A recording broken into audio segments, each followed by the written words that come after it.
tema yang berdasarkan keprihatinan. Saat saya bersafari dakwah di Jawa Tengah, Jawa Timur, ya. Kemudian kemarin safari dakwah kepada keluarga. Di situ ada satu yang membuat saya sangat amat prihatin, sehingga timbullah tema pada pagi ini.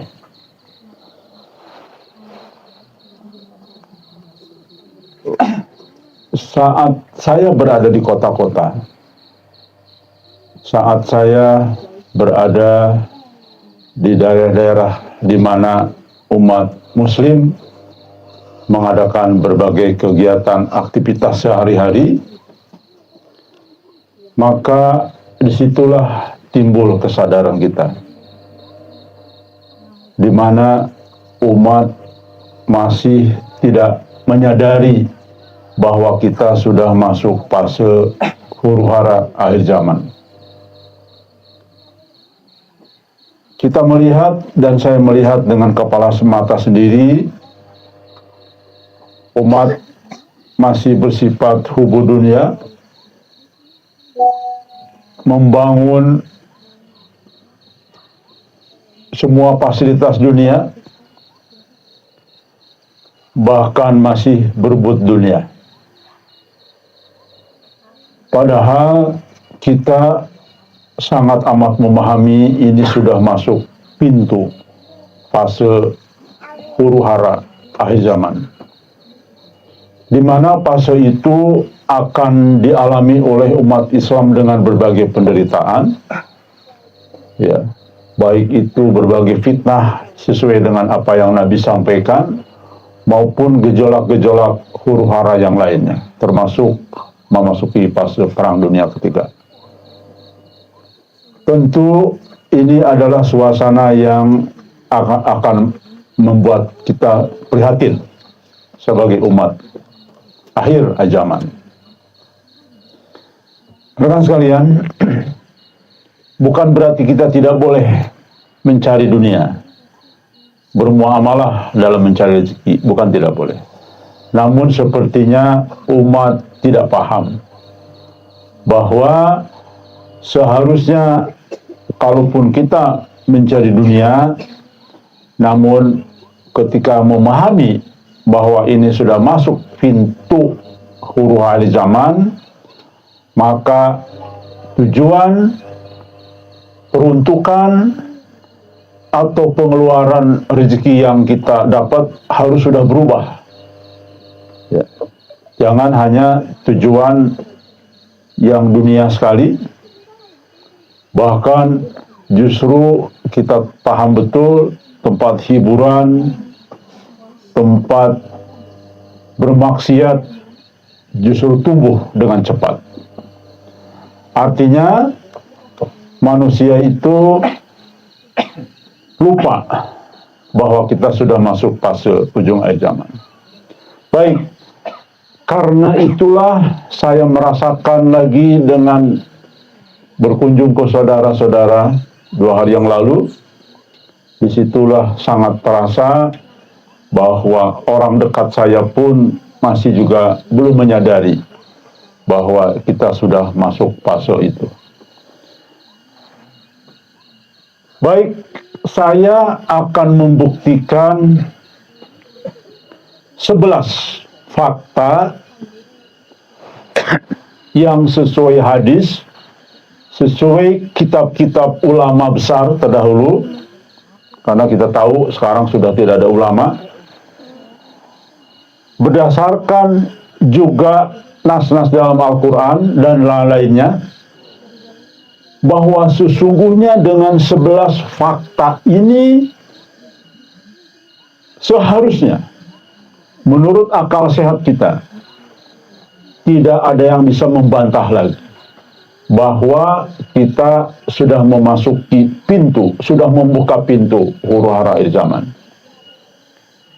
Tinggal menunggu kejadiannya dalam waktu yang tidak lama lagi terjadi. Dimulai dari sekarang sudah mulai sebetulnya dengan banyak gempa-gempa, tapi berikutnya adalah tinggal menunggu perang dunia ketiga. Pertama, saya sajikan fakta pertama, yaitu terkait dengan sisa umur umat Islam. Ini sudah sangat jelas kita ambil dari pernyataan Mujadid terakhir, yaitu Imam As-Suyuti. Para ulama saat ini, tokoh agama saat ini meyakini Imam As-Suyuti adalah seorang mujadid. Ya. Jelas beliau mengatakan, tentu beliau mengatakan bukan asal sembarangan. Karena kita lihat semua kitab As-Suyuti menjadi rujukan bagi umat Islam di berbagai belahan dunia. Beliau mengatakan umat Islam hanya sampai 1477 Hijriah. Kalau kita hitung kalender sekarang ini jatuh kepada 1446 Hijriah sekarang ini, dikurangi 31 tahun kalender Hijriah baru dibuat 13 tahun kemudian setelah Islam lahir, maka 1477 dikurangi 1446 Hijriah dikurangi 31 tahun, 13 tahun, maka hanya tersisa 18 tahun lagi. Itu fakta pertama. Sekali lagi, Anda jangan mengabaikan apa yang disampaikan Imam As-Suyuti.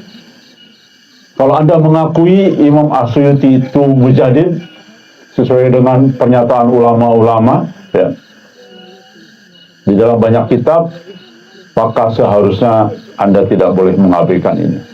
Itu satu, fakta yang sangat jelas sekali. Sudah ada hitungan tahun. Luar biasa. Dan ternyata apa yang akan kita sajikan fakta-fakta berikutnya mendukung apa yang disampaikan oleh Imam As-Suyuti itu. Bahkan Ibnu Hajar menyatakan babak akhir, bayangkan, umat Nabi Muhammad adalah ketika dimulainya, ya artinya babak akhir itu dimulai kapan? Babak akhir, tanda babak akhir umat Islam adalah ketika Al-Mahdi sudah diutus. Beliau mengatakan begitu. Mari kita sambungkan dengan poin kedua ini, ya, bukti fakta kedua. Fakta kedua, silahkan bolak-balik kalau perlu 100 kali membaca tulisan-tulisan tentang tanda-tanda kiamat kecil. 99,99% sudah terjadi, semua sudah terjadi. Kecuali nunggu terjadinya gejolak di Mekah sebagai perebutan kekuasaan, ya. Karena tiga anak-anak khalifah berantem itu, berebut kekuasaan, itu dianggap nanti di Mekah sebagai satu tanda terakhir sebelum Imam Mahdi dibayat. Rekan sekalian, sebetulnya dengan dua itu saja, maka seharusnya kita sadar, yakin, tidak lagi ragu-ragu. Apalagi tanda kiamat besar sudah muncul. Ini nanti sebagai fakta yang berikutnya. Baik, jadi fakta yang kedua, tanda kiamat kecil semua sudah terjadi. Apa yang terjadi di Timur Tengah, semua sudah terjadi. Bahkan peristiwa di gurun kemarin sampai bersalju, itu kan luar biasa, dahsyat. Sebagai suatu hal yang tadinya mustahil, tetapi ternyata Nabi benar. Ya. Masa di gurun ada salju, tapi kan terbukti. Rekan sekalian, itu fakta kedua. Fakta ketiga, ini dia, tanda kiamat besar pertama sudah muncul. yaitu bahwa Al-Mahdi sudah lahir. Ya. Yaitu tandanya apa? Nabi mengatakan terjadinya dua gerhana bulan dan matahari di bulan yang sama, dan ini sudah terjadi di tahun 1981-82. Lahir itu adalah pertama kali menerima mubasyirat. Sama ketika Nabi Muhammad SAW ketika menjadi Rasul diresmikan oleh Malaikat Jibril, menerima wahyu pertama dari Malaikat Jibril. Ya. Demikian juga dengan Al-Mahdi. Status bahwa dia menyandang Al-Mahdi adalah ketika dapat petunjuk pertama kali. Waktu usia 5 tahun. Dan itu kami yakini satu-satunya manusia yang mendapatkan kalam ilahi di tahun itu adalah Muhammad Qasim bin Abdul Karim, dengan mimpinya adalah petunjuk bahwa memang dia akan menjadi pemimpin dunia. Bukan asal mimpi. Mungkin saya pun tahun 81-82 mimpi juga. Tapi mimpi bunga tidur, mimpi nggak jelas. Harus syaratnya adalah mimpi sebagai Al-Mahdi nantinya takdirnya. Kalau kita lihat hanya Muhammad Qasim di dunia, saya sudah jamin ini, saya menyelidiki ini. Karena saya memang seorang analis, jadi saya tuh harus pasti dulu. Dari sekecil apapun keterangan, tidak harus dari kitab. Dari tulisan orang yang juga sederhana, sekecil apapun saya cari tahu. Dan ternyata betul. Silahkan, ada yang bisa membuktikan lagi. Di tahun 81-82, tanda-tanda bahwa dia akan menjadi seorang Al-Mahdi. Tidak ada, saya jamin 1.000.000%. Kecuali Muhammad Qasim menerima kalam ilahi pertama kali itu. Usia 5 tahun. Dan sesuai berupa mimpi. Karena memang petunjuk Allah yang terakhir setelah Nabi wafat tidak ada lagi kecuali dalam bentuk mimpi. Jelas sekali, ini tanda ketiga. Kalau Al-Mahdi sudah lahir, berarti itu tanda kiamat besar sudah berada di tengah-tengah kita. Ya, rekan sekalian, itu fakta ketiga. Fakta keempat, dari sudut perhitungan apapun, baik perhitungan khalifah runtuh maupun menjadi terakhir, yaitu Imam Asyuti. Bahkan Imam Asyuti kan abad ke-10 kalau tidak salah. Nah, kalau itu sudah lama harusnya ada mujadid penggantinya. Oke lah, katakanlah hitungannya khalifah terakhir. Persis seharusnya tahun 2024 ini. Mujadid sudah muncul, sudah kita bisa nilai. Betul tidak? Dia seorang mujadid. Sampai hari ini, semua pendapat tokoh agama lewat ke laut semua. Mereka tidak bisa menunjukkan siapa mujadid itu. Ini sudah mau akhir tahun.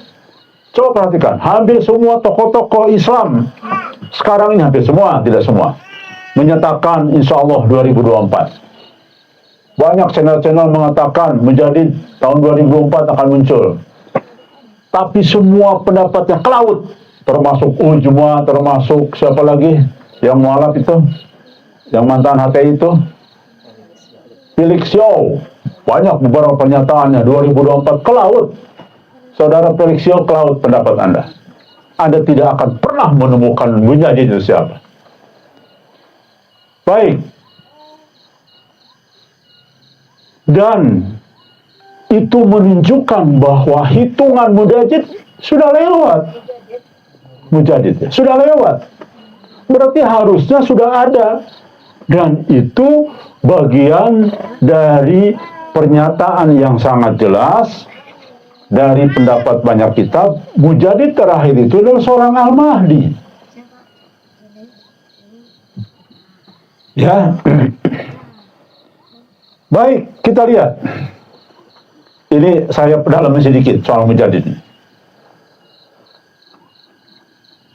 Mujadid itu dari banyak referensi kitab itu bertugas memperbaiki, membangkitkan, kemudian juga membersihkan umat Islam dari perilaku syirik, dari perilaku khurafat, ya, dari berbagai perilaku lainnya, bid'ah dan sebagainya.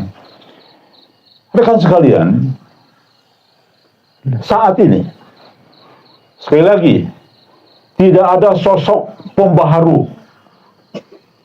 Lihat apa yang dibawakan pesan-pesannya. Karena menjadi terakhir kita sadar bahwa Al-Mahdi, dan disepakati oleh para tokoh agama di berbagai belahan dunia, sepakat bahwa menjadi terakhir itu adalah Al-Mahdi. Lihat pesan-pesan Al-Mahdi yang muncul saat ini. Silakan. Dari semua calon-calon Al-Mahdi yang baik di Syiah maupun dimanapun lah berada. Tidak ada lagi kecuali pesan-pesan yang disampaikan oleh Muhammad Qasim dalam mubasyiratnya. Persis itu tugasnya Mujaddid. Ya, membersihkan syirik, memberitahukan kepada umat bahwa dunia ini gelap karena syirik. Dan itu pernyataan pertama seorang di dunia yang kenapa sih umat Islam tidak ditolong? Semua beda pendapat. Ustaz-ustaz itu beda pendapat. Baik salafi dari manapun beda pendapat. Gak ada yang sama. Tapi ternyata pernyataan Muhammad Qasim mengejutkan kita. Menyadarkan kita bahwa syirik sudah menyelimuti di semua pelosok dan di berbagai negeri. Dan itulah yang memutuskan rantai kita untuk sampai doa kita kepada Allah Subhanahu wa taala. Pantes selama ini semua sudah berusaha, semua aliran sudah berusaha, ya, sudah mengeluarkan biaya yang tidak terhingga, tapi tetap saja umat Islam terpuruk. Artinya pernyataannya lihat, bukan lihat Qasimnya. Sesuai dengan hadis-hadis yang ada, sesuai dengan, apalagi tambah dengan hadis-hadis dari sumber dari Syiah, misalkan penambah penguat, ya, bagi hadis-hadis Sunni. Sosoknya memang masih memprihatinkan, tapi itulah kehendak Allah, bagian dari ujian bagi kita. Agar apa? Agar sosok Al-Mahdi tidak dipertuhankan lagi, maka dihadirkanlah Al-Mahdi orang biasa, seperti juga para utusan lain. Para nabi juga orang biasa, bukan ahlul kitab. Agar tidak dipertuhankan, bayangkan kalau Al-Mahdinya tokoh masa kini, bisa jadi terjerembab dipertuhankan kembali. Jadi lihatlah pesan Allah bahwa kita harus mendengar pesannya, bukan melihat sosoknya. Maka sekali lagi ini jaminan saya pribadi, yang siap diundang oleh siapapun, oleh pihak manapun, oleh lembaga sebesar apapun, ya, bahkan di hadapan ditodong pistol pun saya siap dialog untuk menyatakan tidak ada lagi pesan dibawa oleh seseorang yang begitu lengkap terhadap tujuan Mujaddid itu, kecuali Muhammad Qasim. Pesannya begitu lengkap isinya dan begitu agung dan luar biasa. Juga berani mengklirkan berbagai perbedaan pendapat di antara para tokoh agama tentang ujung akhir zaman, tentang syariat, termasuk tentang syariat, tentang syirik, tentang apapun.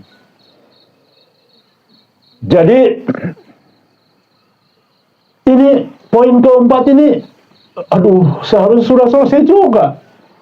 1, 2, 3, 4 fakta tadi harusnya sudah tidak perlu dijelaskan lagi fakta ke-5, ke-6 sampai ke-11.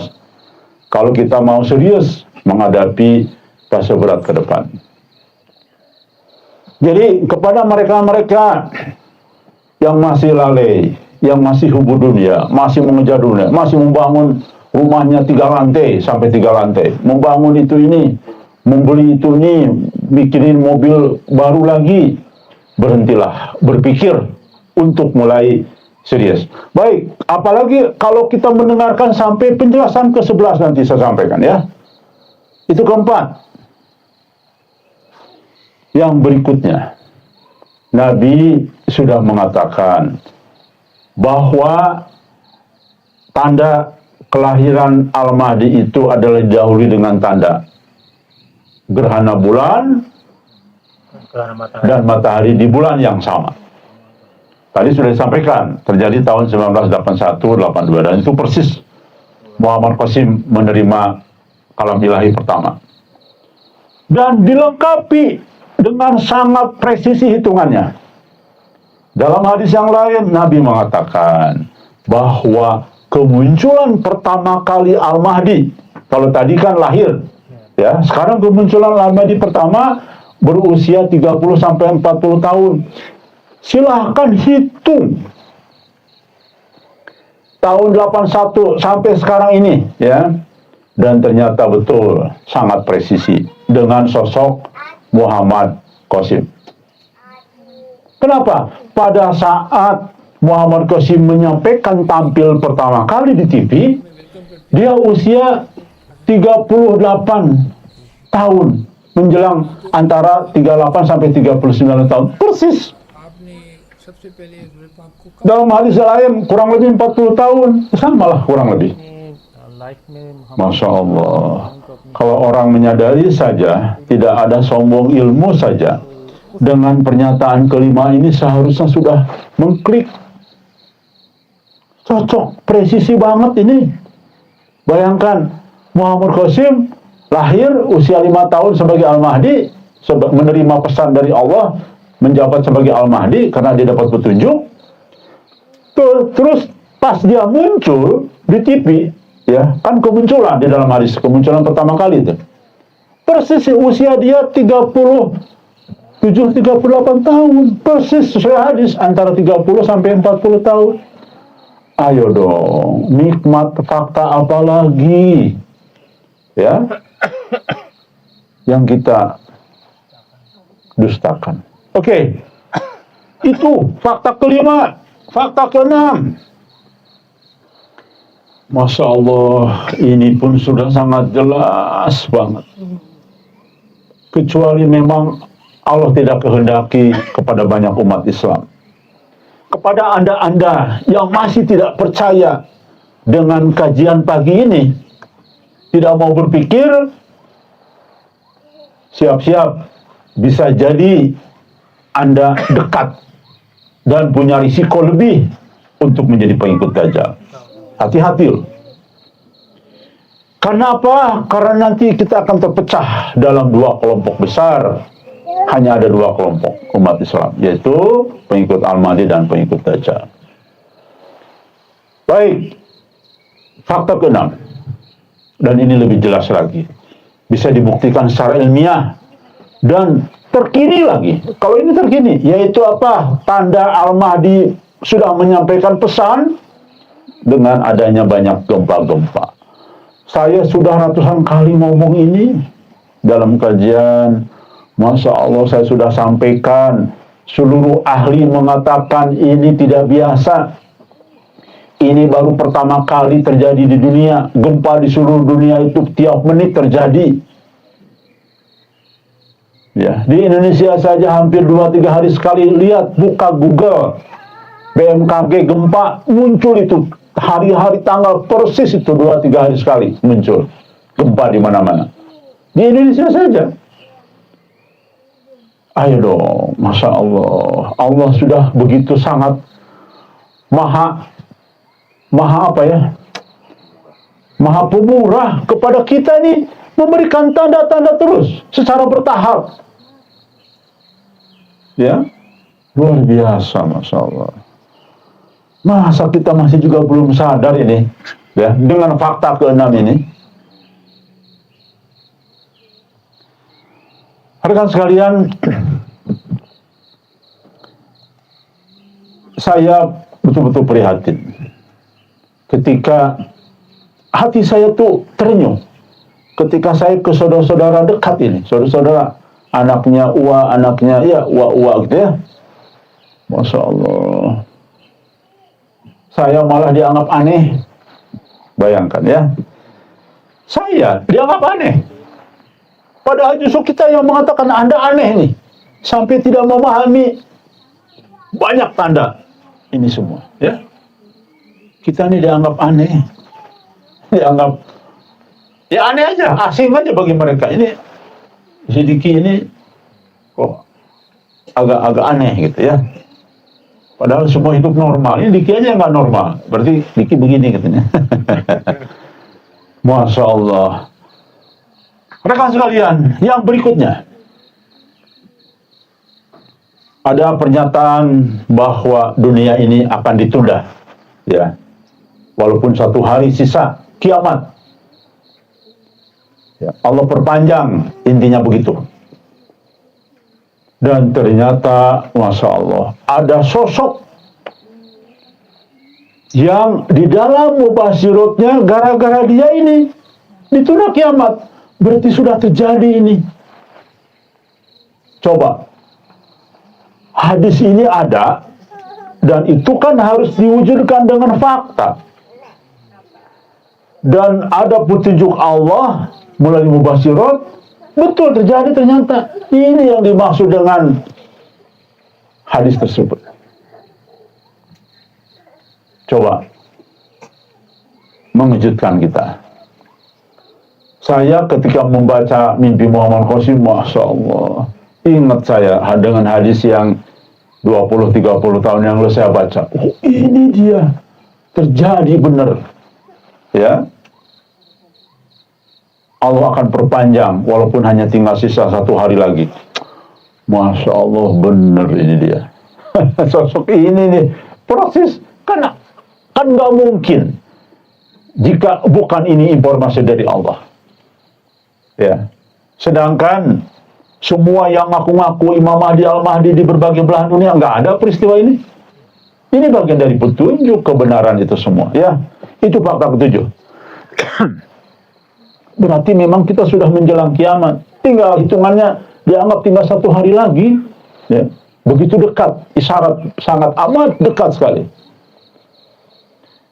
Yang ke-8, ini dia. Kalau kita membaca hadis-hadis mubasyirat, maka terlihat sekali itu terjadi menjelang kiamat. Walaupun kita tidak sedang membicarakan kiamat, karena kita hanya membicarakan sampai dengan umur umat Islam selesai, dicabut nyawa serempak semua. Yang tersisa adalah orang-orang kafir, orang-orang ingkar, dan tinggal hanya sedikit, dan itulah mereka yang akan mengalami kiamat. Jadi, kepada tokoh-tokoh Islam yang tidak memahami, saya juga kadang-kadang kaget. Ada banyak tokoh Islam yang mengatakan, ngapain sih ngomong-ngomong kiamat? Aduh, saya nggak ngerti kok sedemikian ilmunya. Jadi saya itu bingung. Mereka ini kan ahlul kitab, tapi saya pernyataan-pernyataan mereka membingungkan kita semua. Ya, kok tidak paham bahwa umur umat Islam itu sesuai dengan pernyataan imam-imam besar kita, para ulama, ya sampai dengan pencabutannya serempak. Dan memang betul tidak perlu kita bicara kiamat, karena sekali lagi kita tidak akan pernah mengalami kiamat walaupun punya sebiji sawi, itu batasannya. Nggak perlu kita ngomong-ngomong dikit Chandra jadi panitia kiamat segala macam, nggak perlu, karena kita tidak bicara kiamat. Ya, dia nggak jelas sekali. Bahkan ada syekh dari Timur Tengah, saya lihat heran juga ini pernyataannya. Oh, ada banyak katanya sekarang tokoh-tokoh ngomong-ngomong soal kiamat. Kita tidak perlu, bahkan Nabi pun ketika ditanya malaikat tidak tahu, ya. Jadi ngapain ngomong? Tuh kan saya juga heran. Ini kok tokoh besar agama di Arab Saudi lagi kok ngomongnya begini? Kita membingungkan kita kan? Padahal berarti itu menunjukkan bahwa dia tidak banyak membaca tentang hadis-hadis fase ujung akhir zaman, ya. Menunjukkan bahwa lemah pengetahuan-pengetahuan tentang hadis-hadis akhir zaman.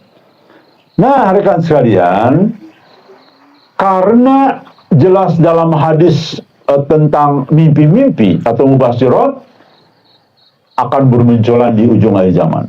Masya Allah, sekarang ini sudah mulai 10 tahun yang lalu bermunculan mubasyirat yang dialami umat Islam di berbagai belahan dunia. Sudah jelas dan isinya hampir semua sama dengan tema-tema akhir zaman. Mubasyiratnya tema-tema akhir zaman. Bukan tema ya, isinya petunjuk Allah tentang Dajjal, tentang Mahamah Kubro, tentang masa-masa penderitaan, tentang semua hal yang menyangkut ujung akhir zaman. Ini fakta ke-8. Fakta ke-9, insya Allah perang dunia ketiga tidak lama lagi terjadi. Sudah di ujung, tinggal pemicu yang akan menambah perseteruan, menambah terseretnya negara lain di dalam perselisihan di Timur Tengah ini. Semua analis dunia sudah menyatakan, bahkan banyak yang mengatakan sesungguhnya perang dunia ketiga sudah mulai. Sebetulnya sudah mulai itu, karena melibatkan lebih dari beberapa negara. Ya, apalagi Korea Utara sudah terlibat sekarang perang di Ukraina, sudah di garis depan sekarang, sudah banyak yang mati dan sebagainya. Jadi sudah terlibat. Di situ saja, di titik itu sudah terlibat antara Rusia, Korea Utara dengan pihak NATO. Sudah terjadi perang dunia ketiga itu dalam perhitungan para ahli. Cuman kita ini tidak sadar karena dianggap tidak ada dampaknya kepada kita. Padahal sesungguhnya itu akan berdampak dalam waktu tidak lama lagi, ya. Rekan sekalian, insya Allah, ya, kalau tidak sesuai saya katakan tidak akhir tahun ini, maka paling lambat awal tahun depan sudah akan meletus perang dunia ketiga itu, ya. Dan itu sudah menjadi pengetahuan umum. Itu saya kira poin ke-9. Ke-10, fakta yang terjadi. Rekan sekalian, Nabi sudah mengatakan bahwa ketika kita tahu mendekati ujung akhir zaman, tanda-tandanya apa? Ya, ini sebetulnya sebagian dari tanda kecil, tetapi menjadi terkait dengan posisi-posisi para ulama saat ini yang digantikan mubasyirat. Di dalam sebuah hadis Nabi mengatakan masjid itu megah-megah, isinya kosong. Quran itu banyak dibacakan, lulusan penghafal Quran melimpah sekarang ini. Ya, bahkan boleh dibilang inflasi lah, melimpah di mana-mana. Lulusan Quran sekarang bukan hanya pesantren besar, sekarang rumah-rumah tahfiz yang ada di kota-kota pun, setiap kota mungkin ada 100 rumah tahfiz, di Bandung juga. Mungkin di kota lain ada puluhan rumah tahfiz Quran di kota-kota, ya. Tapi semua hanya sampai tenggorokan saja. Ya. Tidak ada makna yang penting yang tersalurkan di dalam konteks kepada kita semua, ya. Hanya sampai di situ, menghafal, selesai. Itu Nabi bilang. Dan ulamanya adalah seburuk-buruknya makhluk, dan ini sudah terjadi. Bayangkan bagaimana Umar bin Hafiz dari Yaman itu diyakini oleh banyak umat sebagai mujadid. Bayangkan bagaimana seburuk-buruknya makhluk. Padahal kita tahu dia adalah pelaku syirik, ya, pelaku bid'ah, membolehkan foto ulama dipajang karena memiliki berkah dan nilai-nilai untuk kepentingan umat. Ya, pernyataannya ada, ya.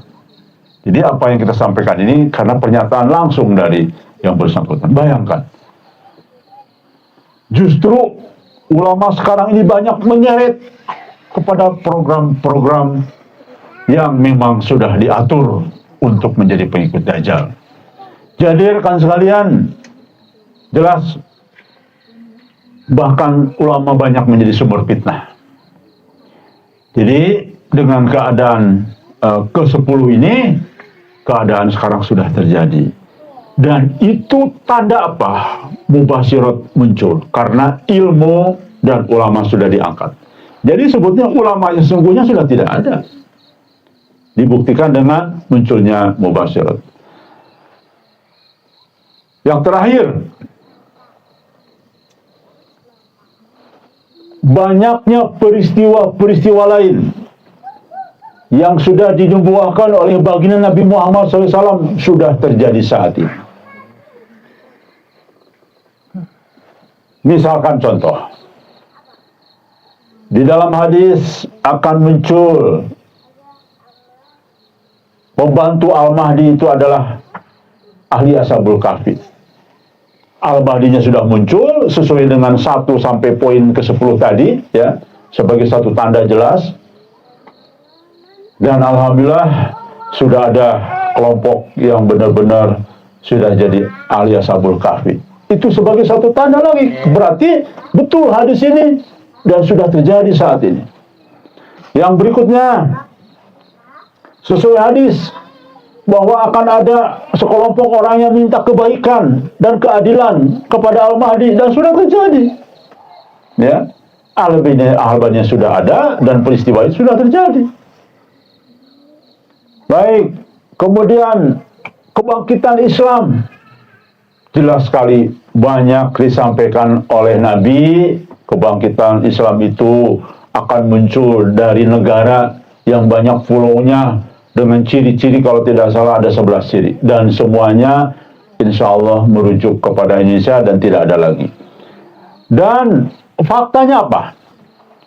Inilah luar biasanya. Indonesia 10 tahun yang lalu mulai menjadi negara yang disegani dan mulai menjadi sosok negara yang sesuai dengan perbendaharaan di akhir zaman, di mana Sayyidina Ali sesuai dengan baginda Nabi Muhammad sampaikan, nanti ada seratusan pulau dan setiap pulau akan mengeluarkan apa tuh? Mengeluarkan perbendaharaannya, ya.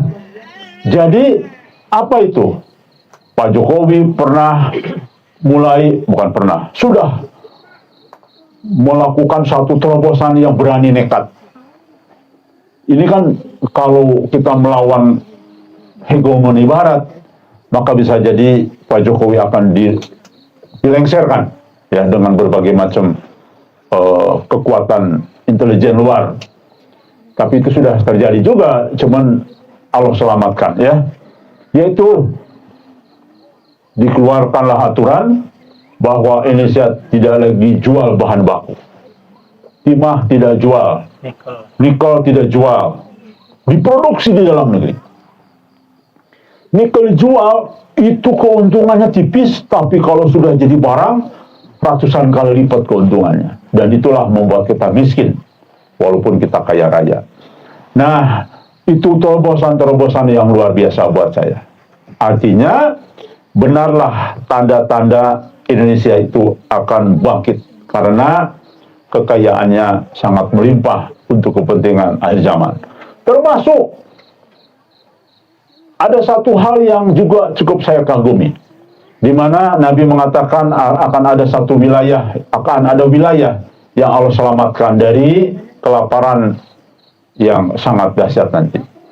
Dan itu Indonesia adalah, saya yakin, punya waduk bendungan terbanyak di dunia, ya, dengan pembangunan ratusan waduk yang dibangun oleh Pak Jokowi, ya.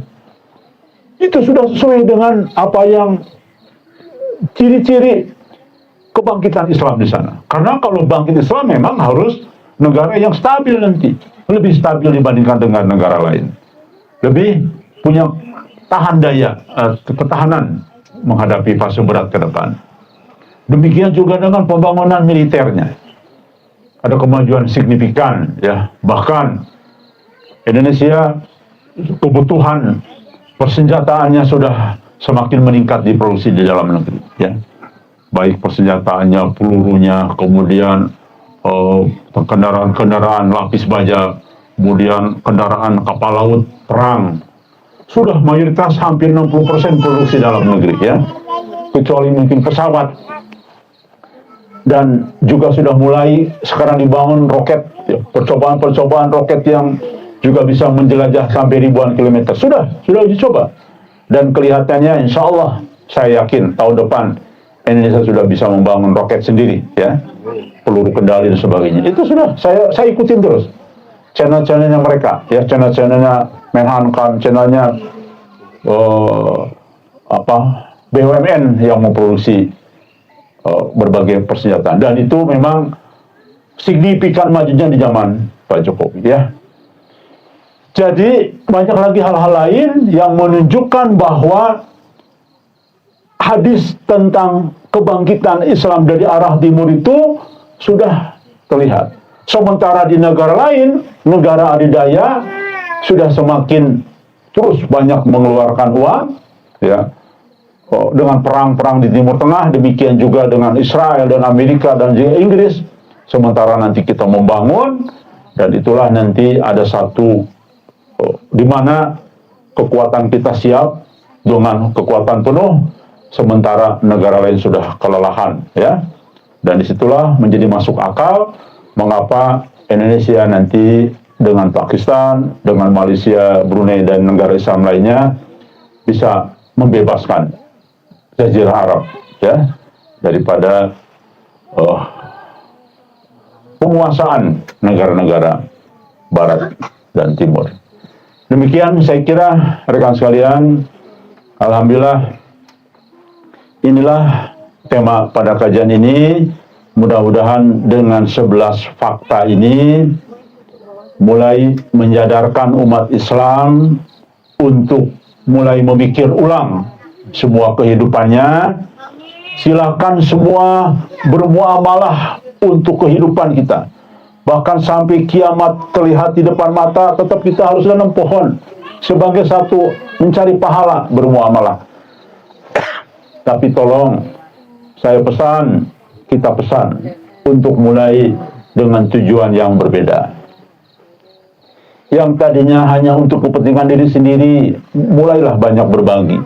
Kenapa? Karena itulah salah satunya akan menyelamatkan kita di dalam fase berat ke depan.